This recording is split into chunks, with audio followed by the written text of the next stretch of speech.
Hello everyone, welcome back to my channel. In this video, I'm going to show you how to disable WordPress notifications to remove WordPress notifications in your WordPress account. So firstly, you have to go to a browser and log into your WordPress account. Over here, this is my home page, and what we are looking for is the bell icon on the top right corner over here. As you can see the bell icon, click on the bell icon and it will show all the notifications you have in your WordPress. And here is the gear icon we are looking for. Click on the gear icon, which we also know as the settings option over here.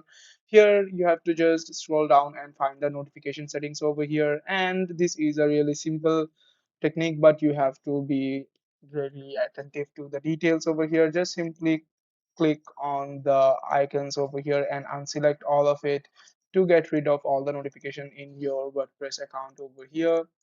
You can actually customize it, but if you want zero notifications, then you have to turn everything off. And after you have done with it, just simply click on save settings and your settings will be saved and you won't get any notifications from WordPress. And that is how you disable WordPress notifications. Hope, hope it was really helpful to you guys. Thank you for watching this video.